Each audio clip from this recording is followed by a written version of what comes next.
ये आदमी कोई साधारण डॉक्टर नहीं है। वो इतनी कठिन सर्जरी कर सकता है जो कोई दूसरा डॉक्टर नहीं कर सकता। आज एक मरीज आया जिसकी पेट की धमनी फट गई थी और उसकी हालत बहुत गंभीर थी। अगर तुरंत सर्जरी नहीं होती तो वो कुछ ही मिनटों में मर जाता। लेकिन जब उसे अस्पताल लाया गया तो अस्पताल ने उसे भर्ती करने से मना कर दिया, क्योंकि सभी सर्जन व्यस्त थे।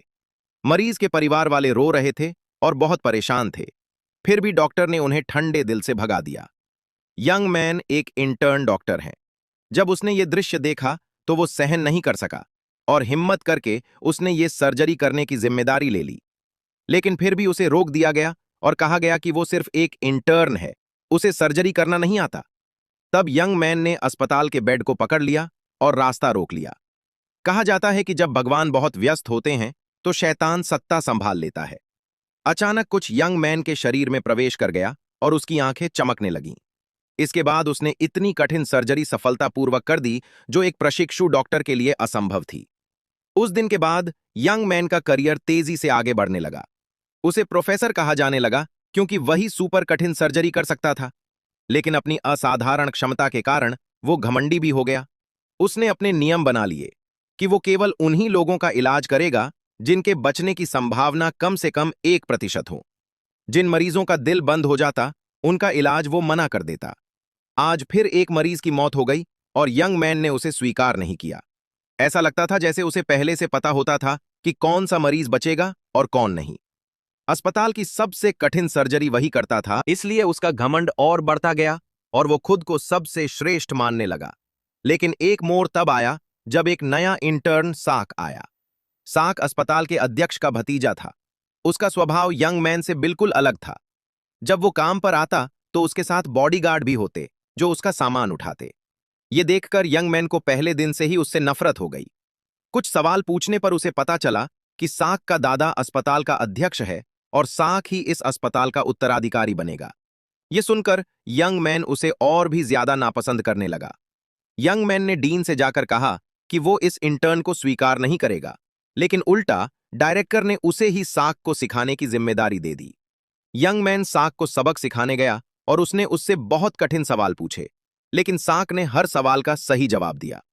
जब उसे लगा कि साक को थ्योरी में हराना मुश्किल है, तो उसने उसे सर्जरी देखने के लिए मजबूर किया। एक दिन एक मरीज की 5वीं बार दिल की सर्जरी होनी थी, लेकिन जोखिम इतना ज्यादा था कि विभागाध्यक्ष भी डर गए। पूरे देश में सिर्फ यंग मैन ही ये सर्जरी कर सकता था। उसने साक को अपना सहायक बनाया। यंग मैन की आदत थी कि वो कठिन सर्जरी से पहले अपने हाथों को गर्म करता था और उसकी हर सर्जरी सफल होती थी। 2 घंटे बाद सर्जरी सफल हो गई। लेकिन जब उसने साक से ड्रेनेज ट्यूब निकालने को कहा तो साक डर गया और उसके हाथ पैर कांपने लगे। यंग मैन को समझ आ गया कि साक सर्जरी से बहुत डरता है, इसलिए उसने सबके सामने उसका मजाक उड़ाया। उसने कहा कि जब मरीज की हालत गंभीर होती है तो लोग एक सख्त डॉक्टर को चुनेंगे या ऐसे व्यक्ति को जो सिर्फ बातें करता है लेकिन काम नहीं कर सकता। साक को यह बात बुरी लगी, लेकिन वो सच था, इसलिए वो कुछ नहीं बोल सका। इसके बाद साक को आपातकालीन कक्ष में ड्यूटी पर भेज दिया गया। वहां उसे खुद को बेकार महसूस होने लगा क्योंकि वो कुछ भी ठीक से नहीं कर पाता था। यहां तक कि मरीज का खून लेना भी उसके लिए मुश्किल था। मरीजों का स्वागत करते समय उसे उनसे मार भी पड़ती थी। इसी बीच एक बड़े उद्योगपति के बेटे ने यंग मैन से अपने पिता की दिल की सर्जरी करने के लिए कहा और कहा कि वो कितना भी पैसा देगा। लेकिन यंग मैन ने मना कर दिया क्योंकि उस व्यक्ति को कई बीमारियां थीं और सर्जरी करने पर उसकी मौत हो सकती थी। लेकिन बेटे ने जोर दिया कि सर्जरी की जाए।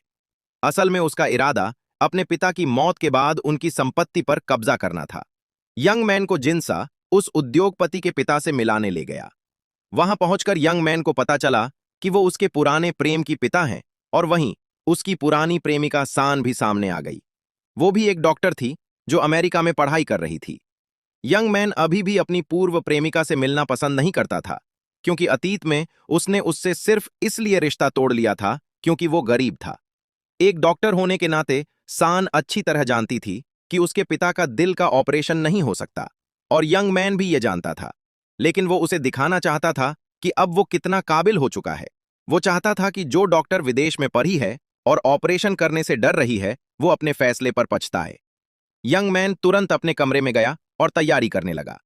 जल्द ही अध्यक्ष के दिल का ऑपरेशन शुरू हुआ। क्योंकि उनके शरीर में कई बीमारियां थीं इसलिए यंग मैन को मौत से लड़ते हुए अपनी पूरी ताकत लगानी पड़ी। उसे पता था कि यह ऑपरेशन असफल भी हो सकता है, लेकिन अपनी पूर्व प्रेमिका को साबित करने के लिए उसने जोखिम उठाया। ऑपरेशन के दौरान सोने से बचने के लिए वो लगातार चिल्लाता रहा। 10 घंटे के बाद ऑपरेशन सफल हो गया, लेकिन जब अध्यक्ष के होश में आने का इंतजार किया जा रहा था, तभी एक खतरनाक साजिश रची गई। यंग मैन और उसका साथी डॉक्टर तहान अध्यक्ष के पास पहरा दे रहे थे, लेकिन यंग मैन को यह नहीं पता था कि तहान बुरी नीयत रखता है और अध्यक्ष को नुकसान पहुंचाना चाहता है। तभी यंग मैन को उसकी पूर्व प्रेमिका का संदेश मिला कि वो उससे मिलने आए। उसे कुछ भी शक नहीं हुआ और उसने तहान को अध्यक्ष की देखभाल के लिए छोड़ दिया और खुद मिलने चला गया। यंग मैन जैसे ही मिलने की जगह पर पहुंचा, वहां कोई नहीं था। इसी बीच उसके साथियों ने फोन करके बताया कि अध्यक्ष की हालत बहुत गंभीर हो गई है। यंग मैन तुरंत अस्पताल लौटने के लिए निकल पड़ा। उसी समय एक आदमी को पैसे देकर यंग मैन का एक्सीडेंट करवाने के लिए भेजा गया। लाल बत्ती पर रुकते समय उस आदमी ने उसे पहचान लिया और जैसे ही यंग मैन आगे बढ़ा, उसने तेजी से पीछा किया और उसकी गाड़ी के सामने आकर टक्कर मार दी, जिससे यंग मैन का भयानक हादसा हो गया। होश आने पर यंग मैन ने खुद को गाड़ी से बाहर निकालने की कोशिश की। जिसने उसे टक्कर मारी थी वो भी बेहोश पड़ा था। यंग मैन ने उसकी नब्ज जांचनी चाही, लेकिन उसका हाथ उसके शरीर के आर पार निकल गया। जब उसने प्राथमिक उपचार देने की कोशिश की, तब भी उसका हाथ शरीर के अंदर से गुजर गया। ये देखकर वो हैरान रह गया। उसने आगे जाकर देखा कि उसका अपना शरीर वहीं पड़ा हुआ है। तब उसे समझ आया कि उसकी आत्मा शरीर से बाहर निकल चुकी है। जैसे जैसे शरीर कमजोर होता है, आत्मा भी दूर होती जाती है। यंग मैन अपनी ही देह के साथ एम्बुलेंस में अस्पताल पहुंचा। वहां उसके साथी उसे बचाने की कोशिश कर रहे थे। यंग मैन सब देख रहा था और जानता था कि उसे कैसे बचाया जा सकता है, लेकिन कोई उसकी बात नहीं सुन पा रहा था। वहां मुख्य ड्यूटी पर सिर्फ प्रशिक्षु साक था। अच्छी बात यह थी कि साक पढ़ाई में अच्छा था, इसलिए वो बीमारी को समझ सकता था। उसने कहा कि यंग मैन को तुरंत ऑपरेशन की जरूरत है, वरना वो मर जाएगा। लेकिन उस समय अस्पताल में कोई सर्जन उपलब्ध नहीं था। कुछ लोग चाकू हाथ में लेकर खड़े थे, लेकिन ऑपरेशन करने की हिम्मत नहीं कर पा रहे थे। यंग मैन की हालत लगातार बिगड़ रही थी और उसकी जान खतरे में थी। उसकी आत्मा खुद ऑपरेशन करने की कोशिश कर रही थी, लेकिन वो कुछ कर नहीं पा रहा था। तभी साक ने हिम्मत करके चाकू उठा लिया। यंग मैन चिल्लाया। उसे लगा कि साक उससे बदला लेने वाला है। साक के हाथ कांप रहे थे और वो घबराया हुआ था। जैसे ही साक ने चाकू नीचे रखा, अचानक यंग मैन की आत्मा उसके शरीर में प्रवेश कर गई। अब साक का शरीर यंग मैन के नियंत्रण में था। उसने वही हरकतें की जो वो हमेशा करता था और जोर से चिल्लाते हुए ऑपरेशन शुरू कर दिया।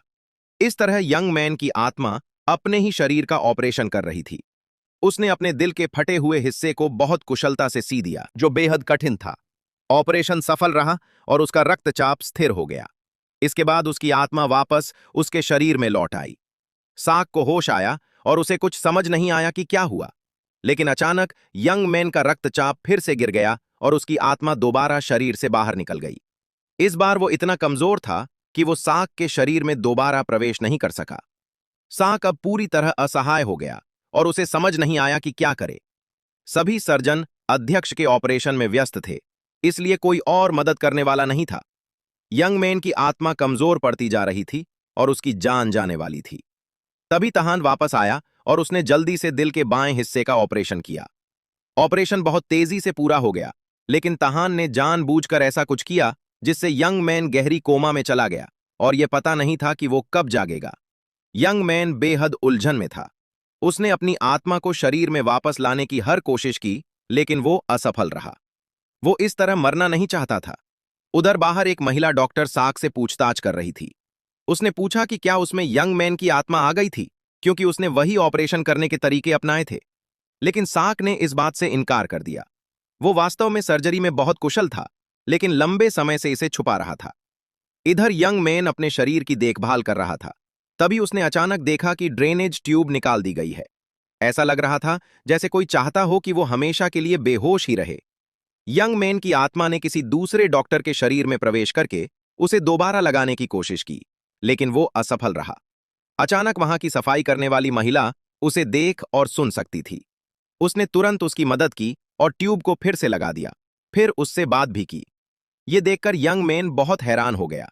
यंग मैन उसके पीछे गया और उसे पता चला कि उस महिला के अंदर भी एक आत्मा है। वो आत्मा अंकल तेत की थी। अंकल तेत बहुत समय से भटकती आत्मा थे, इसलिए उन्हें सब कुछ पता था।